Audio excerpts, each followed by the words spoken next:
Hey guys, I just wanted to put this at the beginning of the video. This is a very long video and I'm sorry for that, and it's a very deep video. So if you're in a great mood, I suggest not watching it. If you do watch it, thank you for clicking on it, seeing the time it is. If you don't watch all of it and you just watch some of it, thank you anyway. And yeah, leave suggestions and stuff in the comments. I tell that a lot, and I do tend to ramble. And in this I repeated a lot of stuff that I said. I did get a little aggressive and I got very upset and I started breaking a little bit. I got very emotional. But it really felt good just to get all the feelings out there. So thank you for clicking on the video and thank you for watching however much of the video you watch.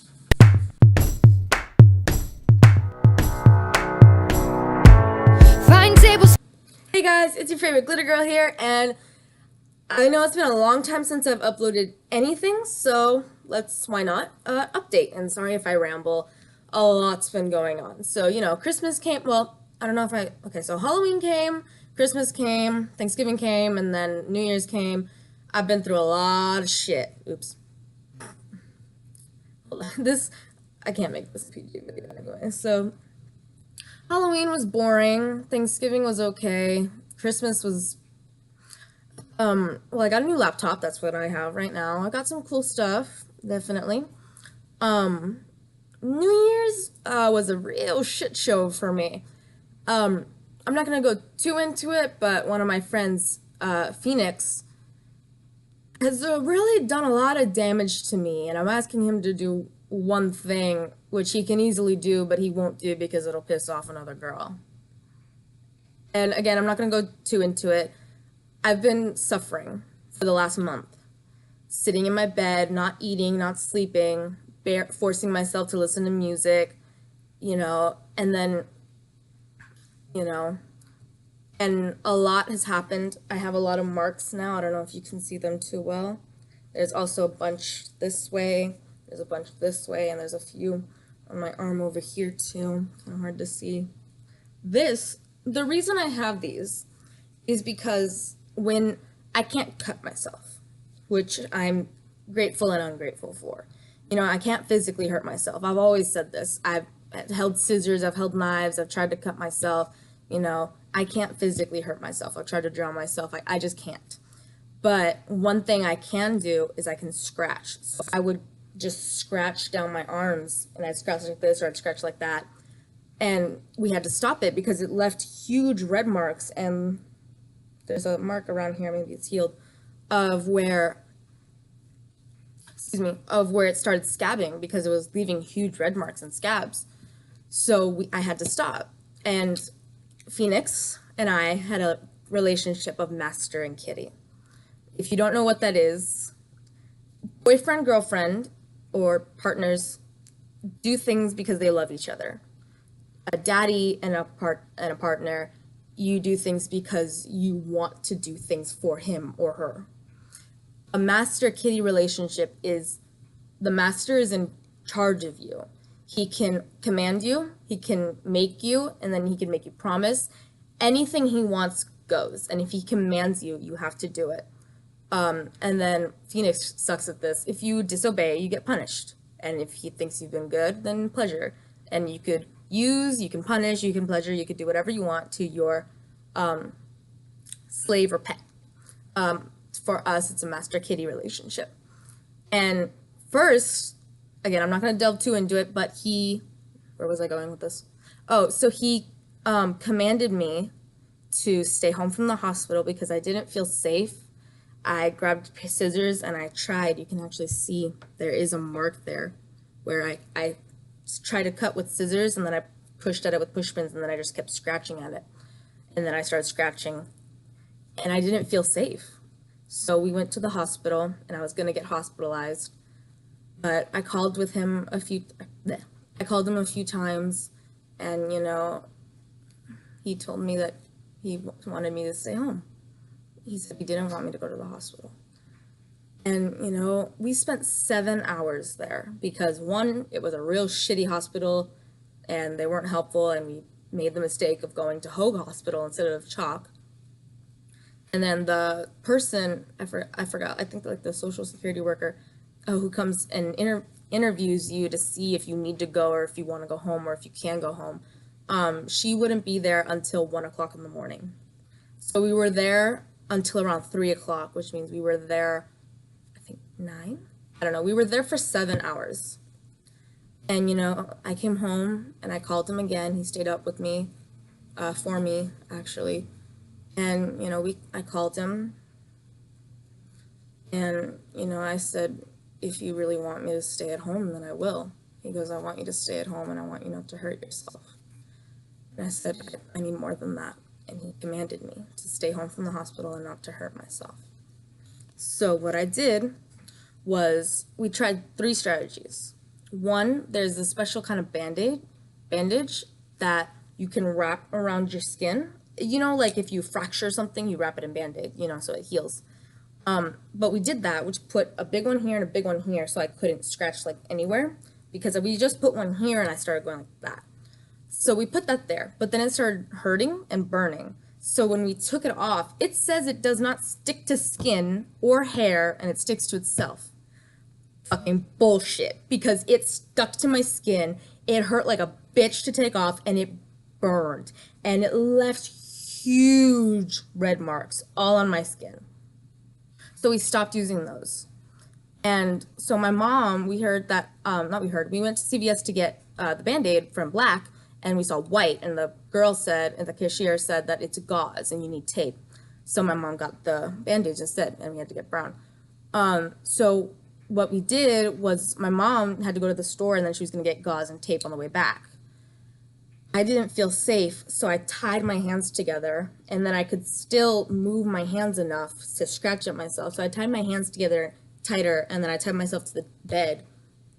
And I was okay for a while, and then I ripped out of the bed, and I ripped off. I actually couldn't rip it off, so I had enough self-control to undo my restraints, but not enough self-control to stop me from scratching at myself. And I scratched, and I went like that. And I scratched at my legs too because I wore ripped jeans. I actually scratched from here down on my chest. And I don't know why. I have never done that before. And I guess just the situation I was in, the arms weren't enough for me. So I grab at my hair a lot when I'm mad and I'm pissed off, and I kind of dig my nails in, or I pull at my hair. So I guess I was doing that, and I just kind of dragged my hands down, and there's no way we could protect me from that. So at that point, I just had to self-control that. So my mom came home with the gauze and the tape, and we tried it a few different ways. One, we tried just wrapping the whole arm, and then taping it. One, parts over here would come loose, and parts over here would come loose, and this would be too tight, always. So we kept having to undo it and undo it and redo it and redo it. And the gauze is about $3, I believe, and a pack of 2 tapes, I think, is $5. So it's not that expensive. But we had to buy a lot. I'm not going to say how much, but a lot. And we had to keep buying it because any time that it effed up, we had to redo it. And a lot of the time the gauze would tear, and then that's not useful anymore. So we'd cut it right there, and then we'd have to wrap another one. One whole arm was one thing of gauze. So we had to get pack after pack after pack after pack because each pack came with one gauze. So we tried just wrapping the whole arm for a few days, and then that didn't work. So then what we did was we wrapped this part, and this part. So it was 3 separate sections, and that worked. But the problem is, and this happened when we wrapped the whole arm, the top kept falling down. So what we did was we taped it to my skin, which was a bad idea. But again, medical tape. It doesn't stick to your skin or hair. So we did that, and it worked for a while. It was kind of stiff, but I mean, it did the job. It stopped me from hurting it myself. And I had a couple breakdowns in between, and the point of the bandage and the gauze was to make it complicated enough so that by the time I reached my skin, I didn't want to scratch anymore. With the gauze and the tape, also when we did the sections, we would tape all around the section. So if I wanted to get to my skin, I had to find the start of the tape, unwrap all of the tape, and unwrap all of the gauze to scratch. And by the time I found the start of the tape, I didn't want to scratch anymore. So what I would do is I'd just grip at my arms And, you know, and I cry a lot. And whenever I cry, shit happens. I can never just cry. When I cry, I get suicidal. When I cry, I break down. When I cry, friends cry. When I cry, my mom cries. When I cry, things happen. When I cry, things get broken. When I cry, things get thrown. When I cry, my room gets destroyed. When I cry, something always happens. I can never just cry and just cry. Something happens. So we did that with the gauze, and again, we taped it to my skin. And, you know, it worked for a while, but then I noticed that over here it hurt a lot. It started burning. And I didn't think anything of it. And then I moved apart the elbow part, and I saw that the tape had dug into my skin, and that one actually healed. And it left a huge mark. So I put Neosporin and I put a Band-Aid and then I covered it. And it got worse. And so I took it off, and the tape and the gauze left these marks. All of these. And this one's scabbing, and these ones are just scars. And it hurt a lot.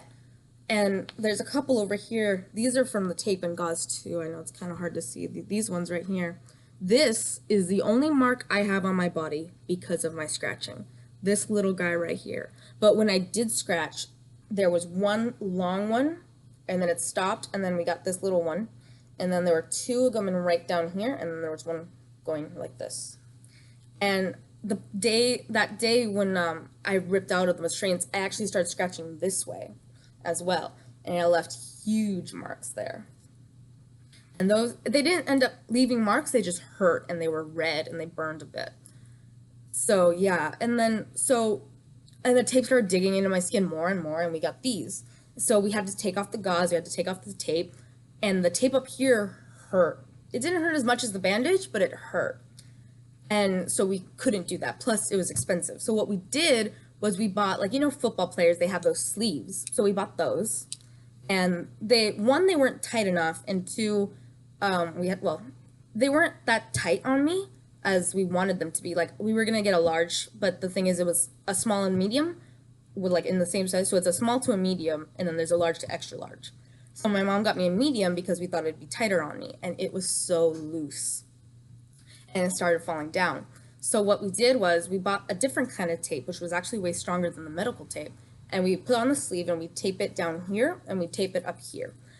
Now, down here, it was always fine. There were a couple times where it was a little too tight, and we dealt with that. The problem was up here.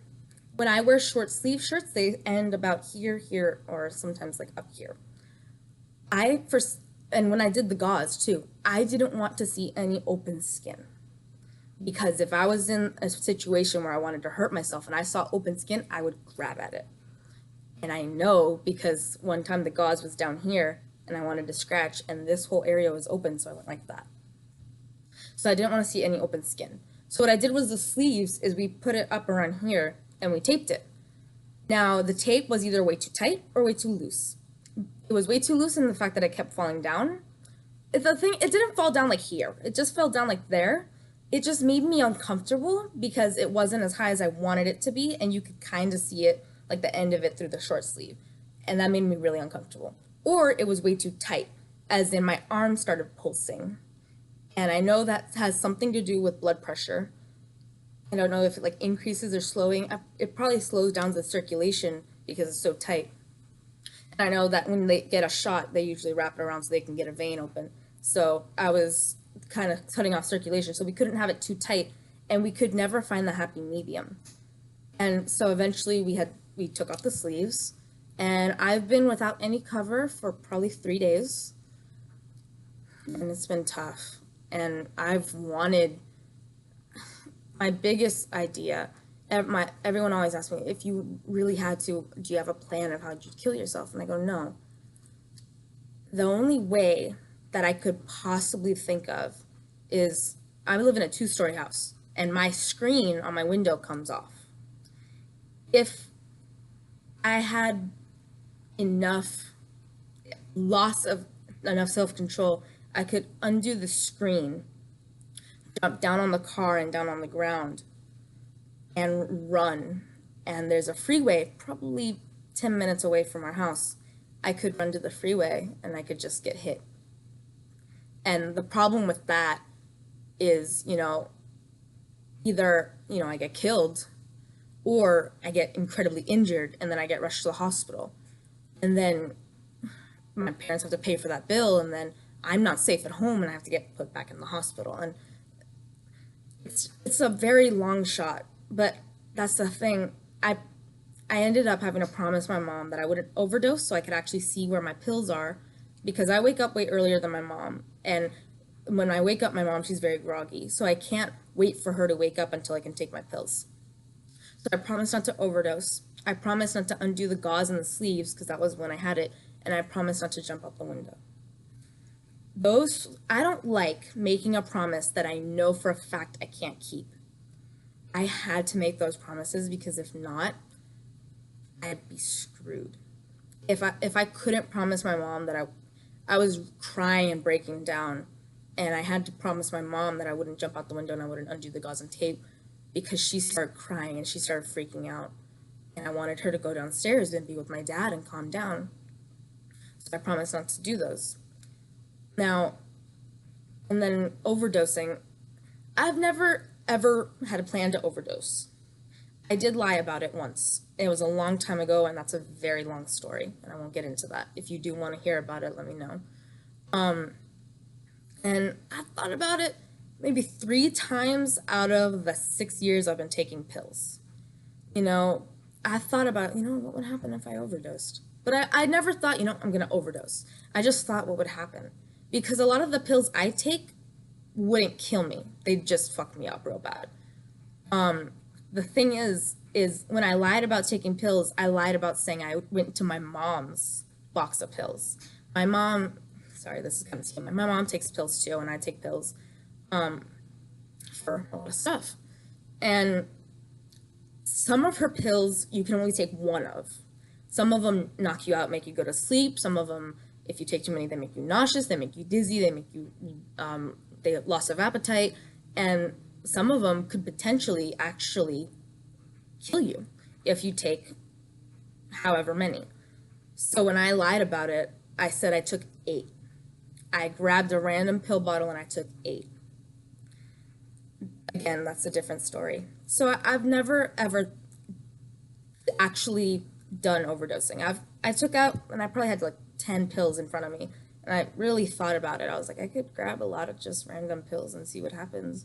The problem with that is I know I have really bad luck on pretty much anything. So knowing me, if I was in the mood to kill myself, I'd have bad luck in the fact that my dad or my mom would get downstairs before, or maybe as I put the pills in my mouth, or just after, and they'd get someone here to pump and get it out. So again, that's very lucky if, for my family and for me, that I don't die. But in that state of mind, that would be unlucky because I want to die and I want to end it. So where was I going with this? Oh, so my plan was to jump out the window, and I've overdosed. And, I've gone through a lot. I've gone through a lot of shit. And, that 1 week at the hospital, again, that's another story for another time, was complete hell. 6 weeks at a partial program, another time. And, I've lost really, really great friends. And, from day one, I have problems moving on. My first boyfriend actually was Phoenix. And we ended up breaking up 3 times because I was an asshole and broke up with him so I could go with other guys. Then those guys broke my heart, and I would come back to Phoenix. And, I told him over and over, I don't want to make you feel like a backup. I don't want to make you feel bad. And, he kept telling me he never felt bad. And another story could be our relationship. It's just, he was my first boyfriend, and we've known each other for around 6 years now, which is the longest I've known any of my friends. All the friends that I knew for a long time quit. So I've known him since elementary school, and he lives, I don't know exactly where, but a while away. He goes to Irvine. So he lives in that kind of area. I don't even know where Irvine High School is. So he lives a while away. So we didn't go to the same middle school, and we don't go to the same high school. Another story is my school experience last year and this year. That'd be a fun story, and so we were first boyfriend and girlfriend, and at the time I was a girl, and I loved him, and I still love him. And the problem I have right now, the biggest problem is that he had a choice between me and another girl about he was gonna date or start dating, and he chose her out of guilt for the fact that I depended on him too much, and that I hurt him a lot in the past. Again, if you want to know about that, let me know and I can do that story time. And I regret so much. I regret breaking up with him. I regret hurting him. I regret saying the things I've said to him. I regret giving away and throwing away the gems that he gave me. I regret everything in that relationship. I regret so much because I'd give anything just to be with him. So we had the master kitty relationship for about a year and some. So he chose her, and I say this, he ripped out my heart, crushed it, threw it away, tortured my body almost to death, and left my body to rot. And that happened. And then we met, and when we're master kitty right now, we swore off sexual contact because I had to tell my parents, and that's a story that I won't go into, and it kind of got upsetting and depressing. And we swore off all sexual contact. But we would still sneak in a little bit. Like, we would kiss, and he'd, like, touch me, and, stuff would happen. All clothes would stay on. He would slip under my shirt every now and then. But, again, that's not going to be talked about.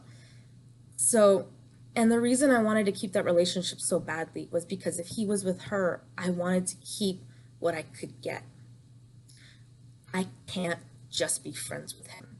The feelings I have for him is 10 times the feeling that I have for my own family. Everything I do is for him. My mom says, you need to do things for yourself. And he says, you need to do things for yourself. And when we wrapped the Band-Aid, I told him I'm doing this for him. And my mom goes, do it for you. I look her in the face. I go, Ma, if I was doing this for me, I'd be bleeding. And if the reason I'm alive is because it would shatter lives of my friends and my family.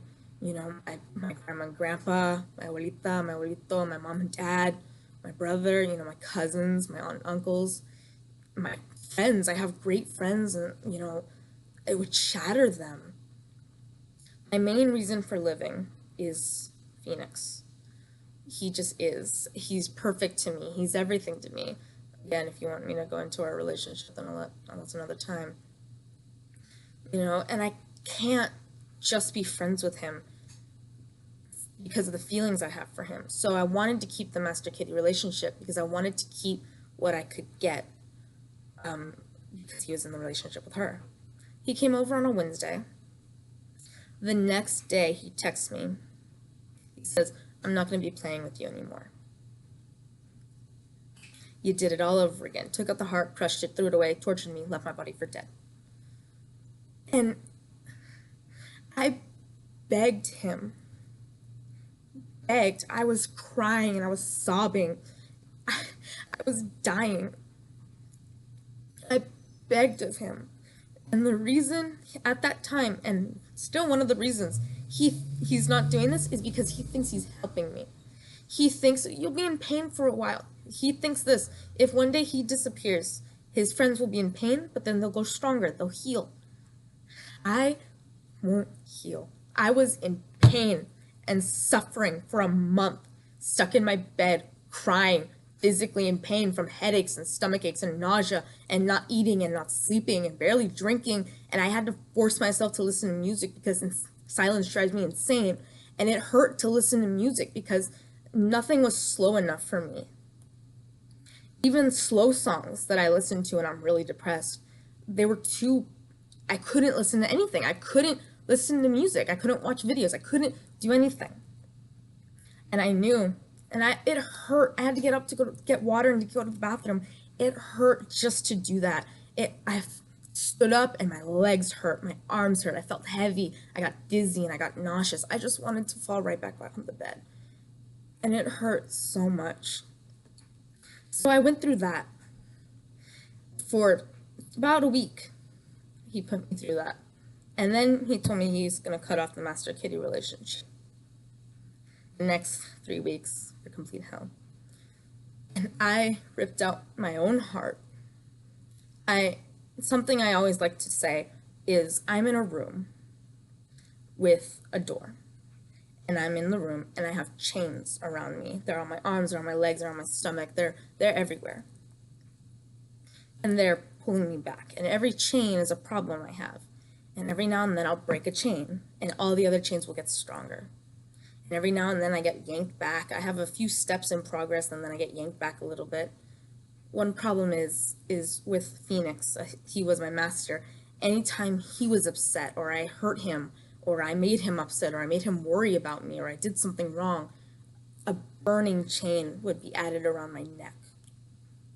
And I couldn't get rid of those chains. And it just hurt. And I was given this, I'm suffocating and I'm crying and I'm getting yanked back and the chains are stronger and I'm not making any progress. And I actually told him, don't call me, don't text me, don't visit me until you want me in your life again. I ripped out my own heart and I threw a steel cage on top of myself. On top of all the chains, I was completely yanked back against the wall. I'm on my knees, I'm crying and I'm suffocating and I'm burning, and now I'm in a cage. I couldn't believe it. And, you know, he saw the message, and again, I said, don't text me, don't call me until you want me back in your life, and he didn't respond. He didn't respond in a week, he didn't respond in 2 weeks, he didn't respond in 3 weeks. He did it again. He ripped out my heart, crushed it, threw it away, tortured my body, and left me for dead. Again, 3 times, and I ripped out my own heart 1 time. So that's 4 times that I was just destroyed. So I had to text him. I told him, thanks for the lies. You said you could never forget me. You said you could never hurt me. And you said it hurt to be away from me. And I sent him a song. He texts back. He goes, I didn't text you because I thought it would be good if you had some time away from me. There it goes again, ripping out my heart. Again, I'll go into our relationship at another time. He is the reason I'm alive. To me, he is my everything. He does everything perfect. He is perfect. He's the reason I'm alive. Everything I do is for him. The reason I get up in the morning is for him. The reason I'm not dead is for him. And everything I do is for him. And I fuck up constantly. Chain, chain, chain, chain on my neck, and they burn and they burn and they burn, and I'm suffocating and I'm crying, you know. And so we talked, and I made him feel guilty as fuck, you know. I would say, you know, yeah, I mean, you know, being time away from you, I mean, it totally would not have helped if, you know, I had someone to talk to for, you know, during the day, during break, or, you know, during the weekend, or, you know, if I had someone to see, or, you know, call or hear a voice, familiar voice, you know, and then that could actually stop, you know, the suffering and literally the countless stomach pain and, you know, not eating and not sleeping, and I just kind of rambled on about all I've gone through, and I kind of repeated myself over and over, and I made him feel guilty. And he said, and I gave him 5 tries. I told him, thanks for the lies. It feels great. Thanks for confirming you lied. It feels great. I gave him 5 chances to tell me he didn't lie. He didn't. And we talked again. And I begged him to keep the Master Kitty relationship. And he said he couldn't do it because the girl, her name is Tico. Her nickname is Tico. He said, she's not doing well. And if I did that, she'd go crazy. So I'm not that as important as her. Our 6-year relationship is not at all equal to their 2-year relationship. Her feelings matter more. You know, you're dating her out of guilt. One of your reasons is guilt. You know, and she's suicidal. But, you know, you're with her, so she's happy. you couldn't keep a relationship with me that I'm begging you to do. And it would help so much. Knowing that I could do what little I could with him, it helped. It gave me a sense of hope, and it healed. And I got stronger knowing that I had him by my side and I could, keep what I had left. I got stronger. He ripped that away from me. There's no way I could heal. There's no way I could move on, and there's no way I could get stronger. I threw the cage around myself. When he told me, I can't do it because she'll get upset. She's suicidal. She'll get worse. That cage just got electrified, and it shrunk. Everything I've gone through, and every day that I've suffered, and all the pain that I've gone through, and all the physical pain I've gone through, and all the emotional pain I've gone through, and all the pain I'm causing my friends and my family. My mom can't watch TV, and she's crying because, her child is dying. I don't want to cry. I'm fucking crying. All of that, isn't that important, because if he did one thing for me that would do everything for me, she'll get upset. And he had to hang up the call, and we talked for a little while longer, And I begged him, and he says, I can't save your life, It's like...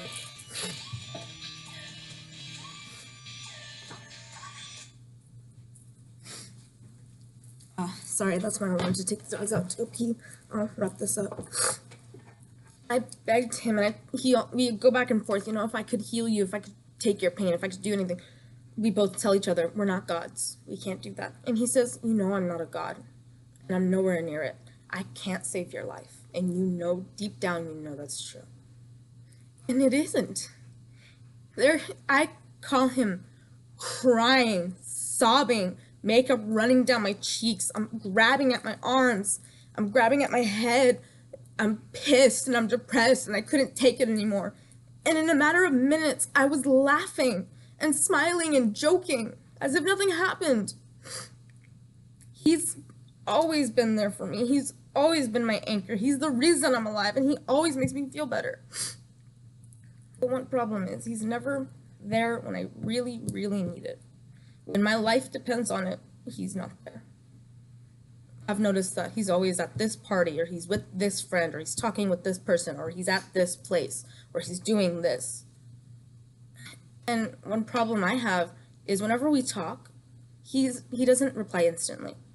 And it's not, I don't need instant, but I want him to focus on me every now and then. When we're having a deep conversation, what do you want to have fast replies so you could get through the conversation, to get your points across?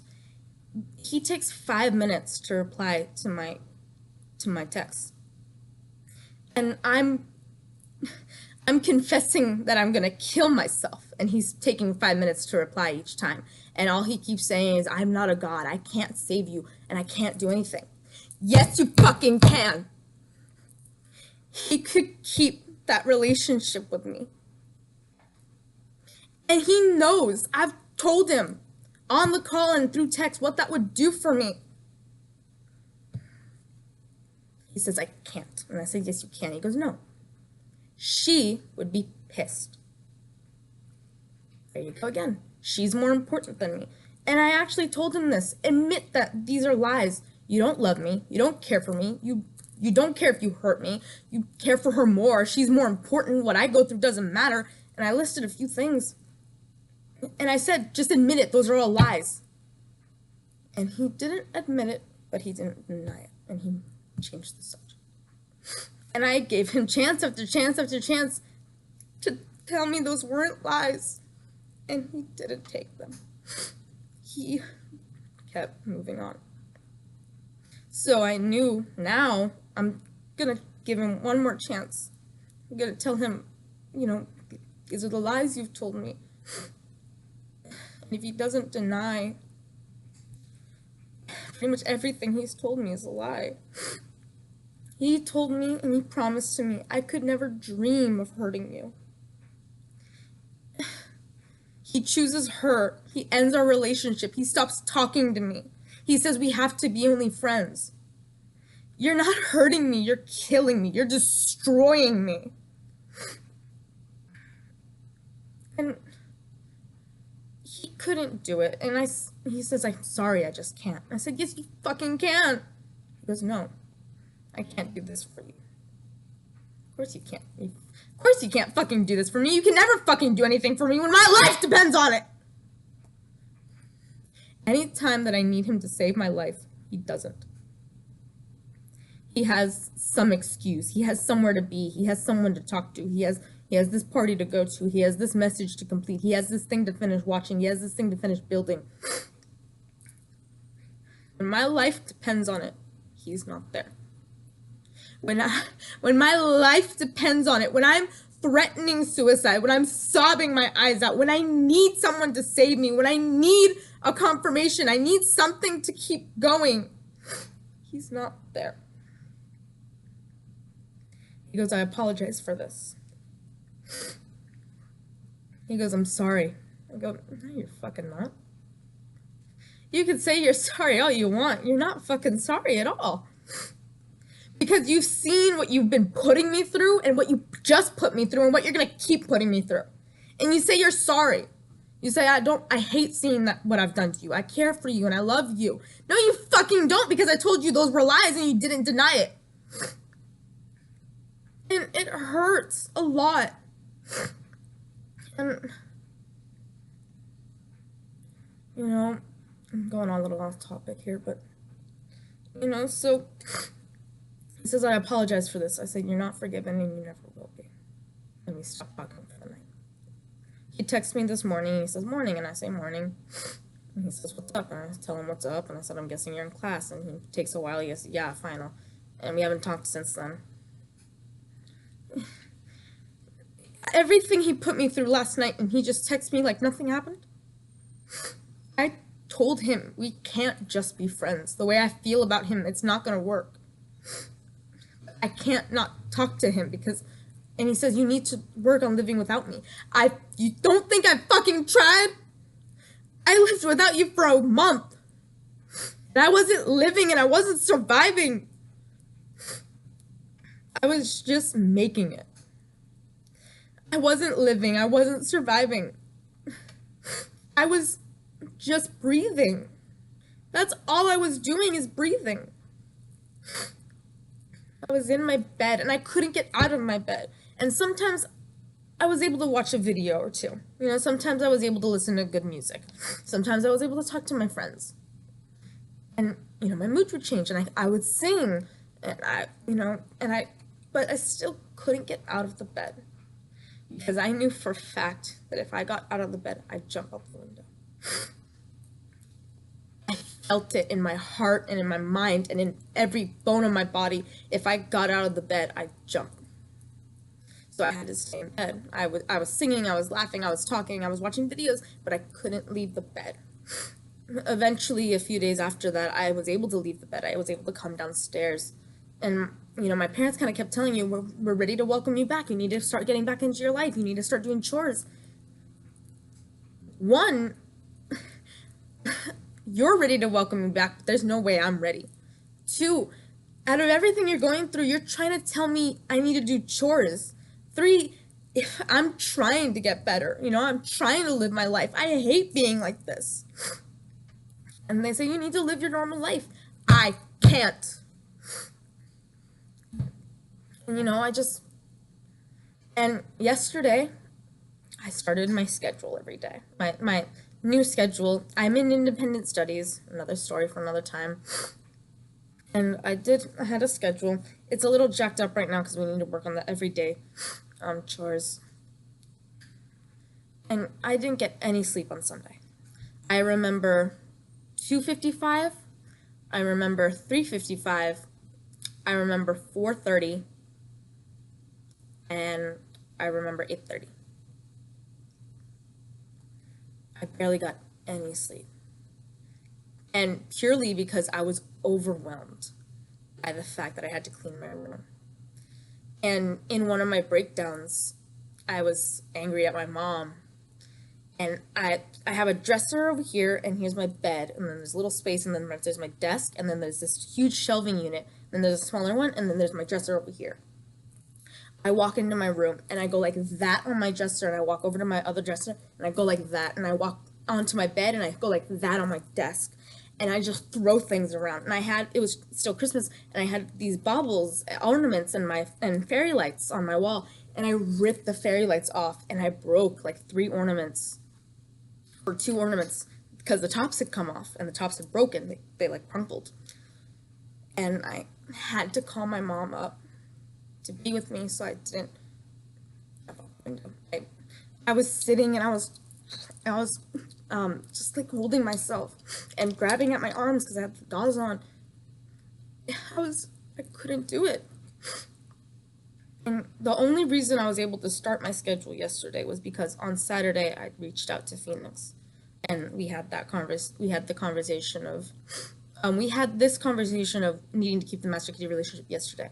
We had just the conversation of what you've been doing to me, and how could you do this to me, and how do you feel, and what have you done, and why can't you change on Saturday?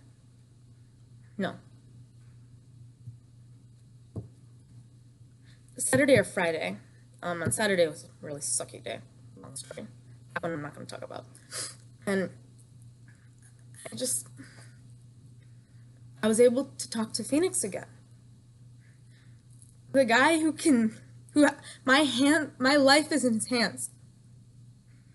He doesn't really care. He says he cares about me. He loves me. He could never dream of hurting me. Those are lies. And I don't know, man. So, yeah. So I ended up I was able to talk to him, so I was able to kind of, bring my spirits up a bit. So on Sunday, I kind of chilled out, and it was a good day. And that Sunday night, that was the night I barely got any sleep. And yesterday, I did chores, but around 11 or 12, I got extremely nauseous, and I got headaches. And I ate a big breakfast, which was good. After not eating literally anything for a month, I was able to have a big breakfast, which was great. My appetite's coming back. And about on week 3, my appetite started coming back a little bit. On the first 3 weeks, I could barely eat a quarter of a bowl of macaroni and cheese, or like a piece of garlic bread, or I couldn't even ask for snacks because I wouldn't eat them. All I could do was drink water. And then around week 3, around the end of week 3, I was able to eat like half a bowl of mac and cheese. I was able to, eat some snacks and stuff. And now week 4, I was able to come downstairs. Well, actually, no, I wasn't able to come downstairs. I was still in my room. I think a few days ago, maybe Wednesday or Tuesday of last week, I was able to come downstairs. But even though I came downstairs, I was hungry. I couldn't eat. I have this problem where I'm hungry, and I know I'm hungry, and I want to eat, but something in my body is not letting me eat. Like, I'll take a bite of something, and then I'll still be hungry, and I'll still have stomach pain because I'm hungry and I'm not eating, and I'm still feel the need to eat, but I just look at the food and I can't eat. I can't eat. So I knew if I made something, I wouldn't eat it. So my appetite came back, and I ate a big breakfast on yesterday. I don't know if I'll post this today or tomorrow, or even if I get it ready when it'll upload. And yesterday was okay. I did the dishes. What did I do yesterday? I did the dishes. I did a lot of shredding. We have a shredder in the back and a lot. We had a bag. We have a huge bag, and then we have a tub. And then I think there's another huge bag of just papers that need to be shredded. And I don't know why I like shredding, because I put on my headphones and I was watching videos or listening to music, and I'm just so it was a little annoying because you have to empty out the thing, you have to empty it into a trash bag, you have to vacuum the pieces that fell off, and then I had to walk around to get the recycle bin. So I just brought the recycle bin out like right there next to the door, so I didn't have to make the trek, and then but it was a little easier. But I forgot it was Monday. and I filled up the recyclable bin. It was already full, like, let's say it's this big. It was always full here, so I just filled up that much with paper shreds.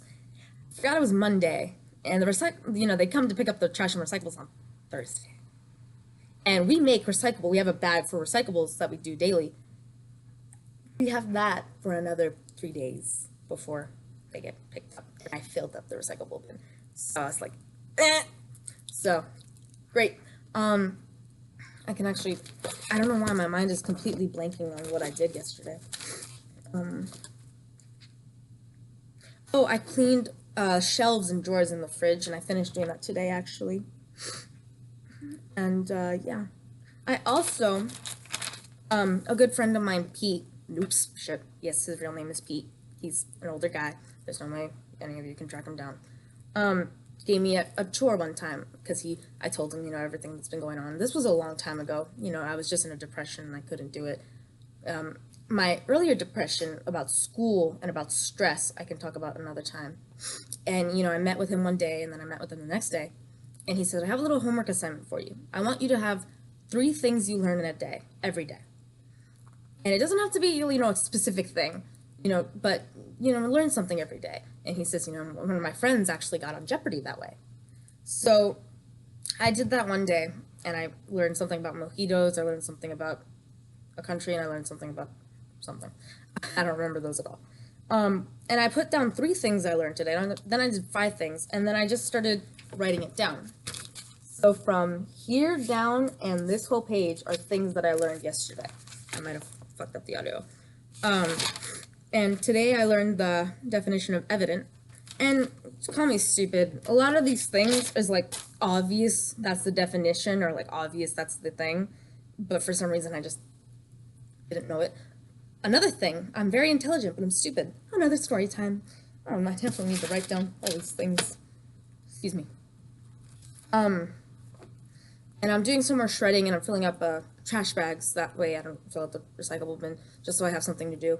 I need to wrap up here because I need to take the dogs out to go pee, and I need to clean the counters and stuff. I just wanted to make this. It feels really good to type it out to my friends. It feels even better to say it. And sometimes I can't say it to my parents. And I can't say it to my grandpa, or I can't say it to my grandma. And I can't even say it to my friends. Just because, 1, they've never experienced this. They don't know how to help.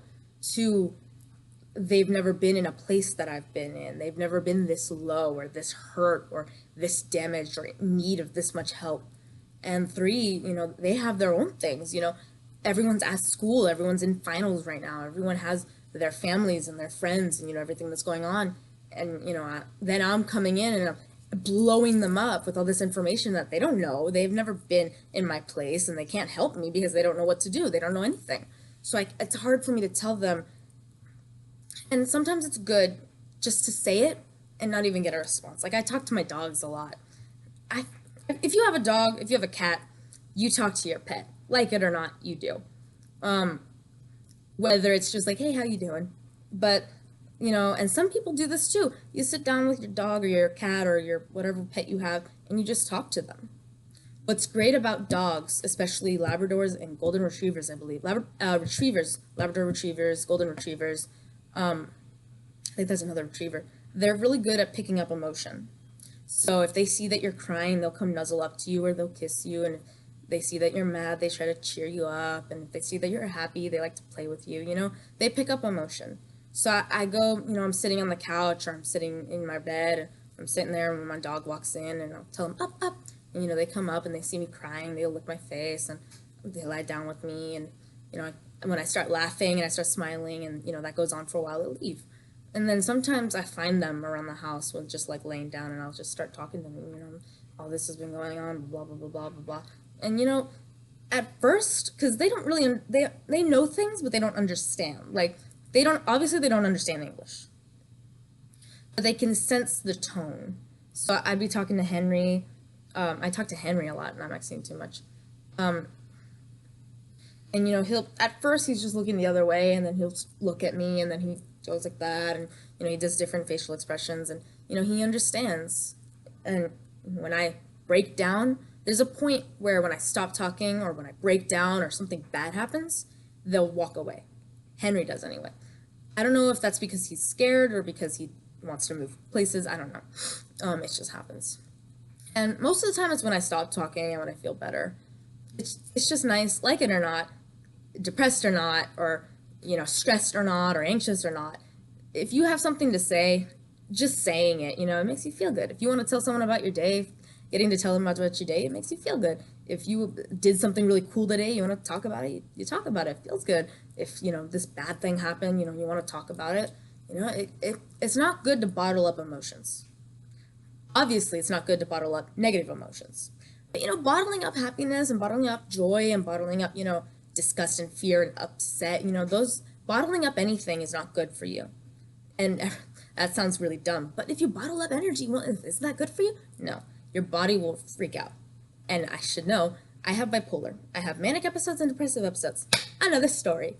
And it's just, so it's not good to bottle up emotions. So honestly, if you have something to say it. Record yourself on your phone, talk to your pet, call a friend, text it, write it out on your phone, actually write it down in a journal or something. Just get those feelings out. Write it down, text it, say it, record yourself, sing it, dance it, whatever.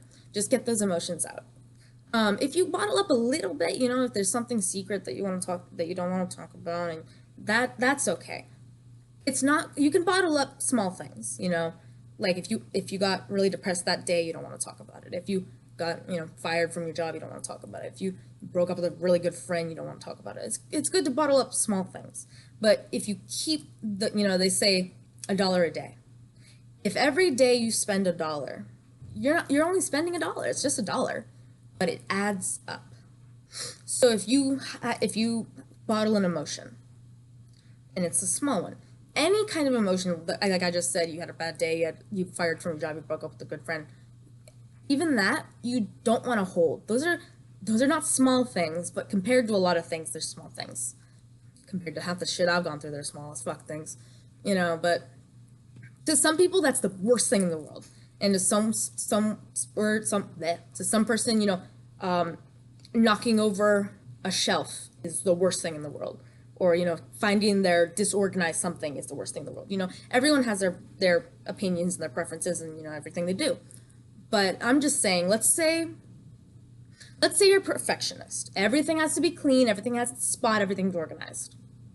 And you walk into a room and there's a bunch of books on the floor. You don't have to go someone, there was all these books on the floor and it was so disorganized. That you can hold. But if you walked into the room and the room was destroyed, and you freaked out, you got pissed, and you started throwing things, you didn't want to clean, and then you had to go away from it, and then you had to come back and face it, and you kept going away from it, and you avoided it, that's something that you don't want to bottle up. So you can see the difference in that sense. You can bottle up small things, but even small things you want to get out in some way. Even if it's just, fuck, I got fired today. It's just good to say it. You don't have to say a lot. God, I had a real shitty day today. Just that. Or fuck, I got fired. Fuck, I can't believe. Anything. You don't have to say fuck. If you don't like cussing, you don't like cussing. I cuss is second nature, and I'm a PG channel. I try. Sometimes if you do cuss, if you like to cuss or you accidentally cuss, it's hard. If you need to add emphasis or when you need to say something, it's hard not to say those things. Some people who don't like cussing, I really hated that, that's their cussing. That's their, like making a point. So I'm sorry for cussing a lot. What the fuck is happening with my hair back there? Yeah. Again, it's good to get emotions out. So honestly, if you do watch this video, thank you for watching this video. If you want to hear any of the story times that I talked about, I'm going to watch through the video and write them all down. Even if you don't want to hear them, I probably will make them anyway. I have 37 subscribers. The most viewed video I have, other than the stupid fail, has about 100 views. On average, I get around 50, 30, 10 views. And I don't ever get comments. I get like a comment every 30 videos. I think I only have a few videos. You know what I mean? So I'm not a big channel at all. But I'm a big person with a big attitude and a big brain and I'm stupid. And I like talking it out. Even if you just watch a little bit of it, you know? And it's gonna be fucking an hour long, and when you see an hour long video, you don't want to watch that. But if you do watch it, even if you only watch a little bit of it, thank you. Thank you for, taking time. And if you watch the whole thing, thank you so much. And if you do want to see any of the story times, let me know. I probably will do most of them anyway. There are a few things that I will never talk about. What happened on that Saturday, the problem I had with my best friends, the biggest breakup, the biggest problem, the terrible disaster, those things that I will keep private. I'm a very open person, and it's a bad thing. I open up to people too quickly and too much. I have no self-control, and I have no filter. Those are big problems that I have. I have no self-control as in I do things I don't want to do. And I have no filters, and I say things. You could hand me $1,000, and I go, hey, that guy just gave me $1,000. You don't have to go do that. And if I'm pissed off, I'll say something. If I'm upset, I say something. If I'm happy, I say something. I don't have a filter, and I have no self-control, and I don't think about what I say, and my filters. I don't think about what I say before I say it. I have no filter, and I have no self-control. So I'll think of something immediately, and not think of it before I say it, and then I do something off that, and I'm just like, fuck.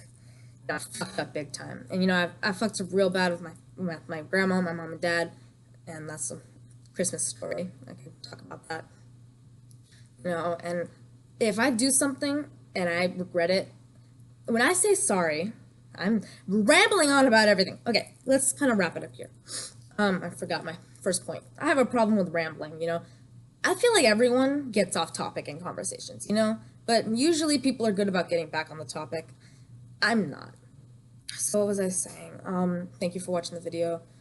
Yeah, honestly, don't bottle up emotions, even good ones.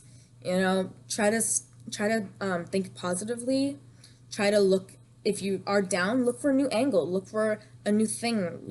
Look up a random fact. If you go on Google and I'm feeling curious, you can find, it'll ask a random question, or go on the homepage and scroll down and click a random video. Look up music and click a random album. Do something. I always say, change your channel. And my parents tell this all the time. You gotta change your channel. You gotta change your channel. If you're in the mood, God, this thing came undone. If you're in that mood of you want to die and you're stuck in that mood, you're just gonna stay in that mood. So you need to change the channel, and you need to get yourself out of that mood. And everything sounds better, sounds easier than it is. Everything. And stuff is hard. Trust me, I know. And it's hard. I try to change my mood. One of my good songs to listen to change my mood is Redbone, Come and Get Your Love.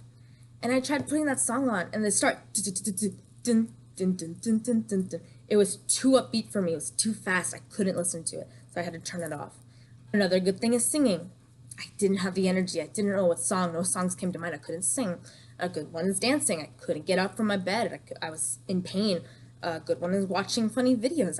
Everything started off too happy. Everything was too bright. Someone would scream too loud or say something, and I had to turn it off.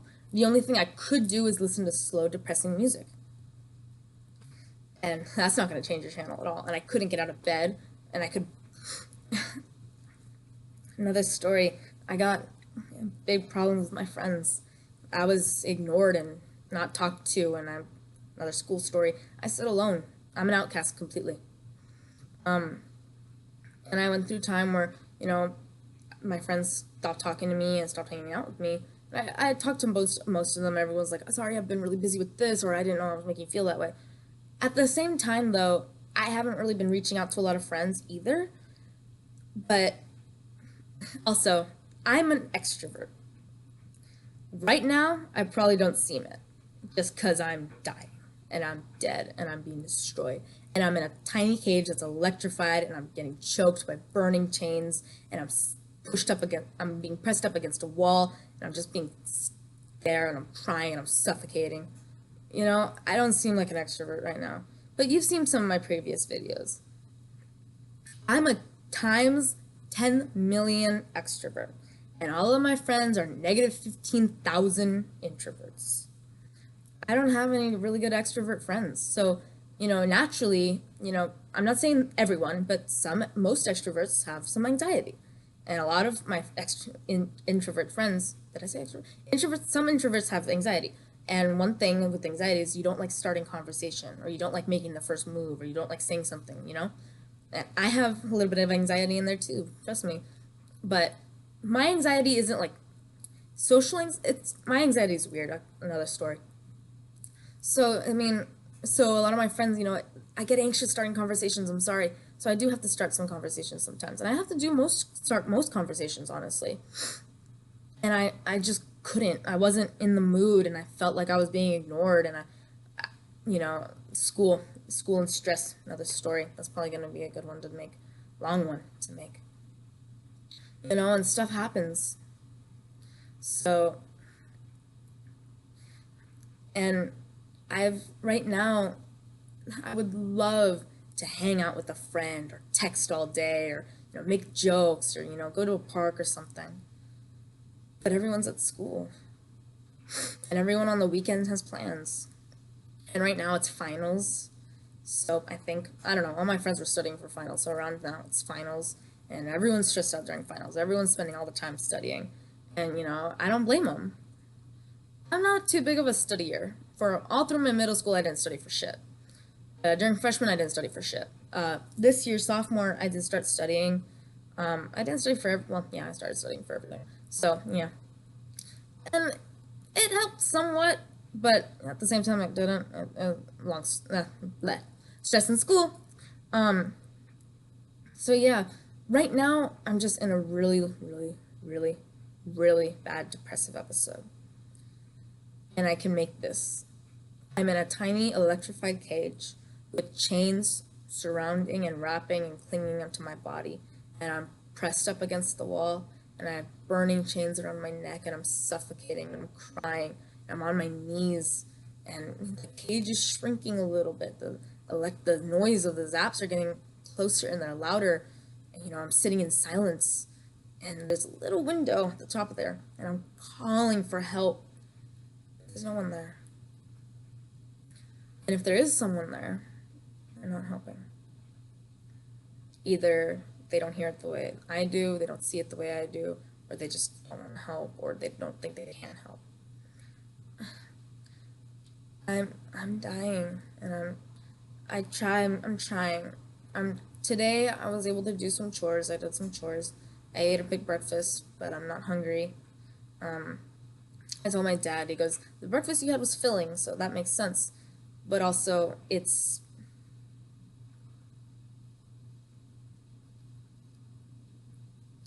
9 hours later, and I'm not hungry at all. So that could be my loss of appetite kicking in again. And I give anything to chat with a friend or have a friend come over or meet up with someone or, just to hang out and do something. One, everyone's busy with school. Two, everyone has their best friends and their family and all their problems. And I always do this. Everyone has a list of priorities. Their number one priority is their life, their family's lives, or like their work, or their school. So it's like family, school, work, your problems, your friends' problems, your best friends, your good friends, your great friends. Everyone has a list of priorities. I know for a fact I'm no one's top priority because I'm no one's family except my own family. And I have a friend. I can't think of a fake name, so I'm not gonna give him a name. I'm his number one priority, and I feel so bad because I don't want to be someone's number one priority. I know how that feels. Phoenix is my number one priority, and I'm getting destroyed and killed and left for dead over here. And we don't talk that much. We don't really hang out that much. At school we kind of talk and hang out a little bit, but I don't go to school anymore, so independent studies, different story. So I don't want to be someone's number one priority, but best friends, great friends, good friends, they're, 5 through 15 through 20. It depends, you know, if you have work and school and friends and family and, you know, and studies and, you know, this and this and this and this, you know, it's later on. But in my eyes, I have my life, my family, my problems. Oh shit. Oh, my mom's home. Okay, let me just finish this. So, you know, I have a list of priorities. So my best friends come in around 6 or 7. Let's just say everyone has the same kind of study as me. So 5 through 15 is friends. I'm not even up there. I say this all the time, I'm probably someone's 30th priority. Not even. Hey, Ma, I'm recording. I'm recording. Don't say anything. So yeah, I'm really not that far up there, so. Henry! Yeah, my mom came home. I was alone for a while, so. And I do need to wrap up because I do. Henry! Sorry. Also, this is an hour-long video. Thank you so much for watching, if you do watch this, and I'm sorry for rambling. Yeah. I've been going through a lot of shit. A lot of shit's happening. A lot of shit's gonna happen. And, thank you for watching the video. Like, comment, subscribe. Let me know any of the stories that I've said that you want to hear, or any stories that come to mind that you would like to hear about me, you know. Let me know. Alright, your favorite glitter girl. Out.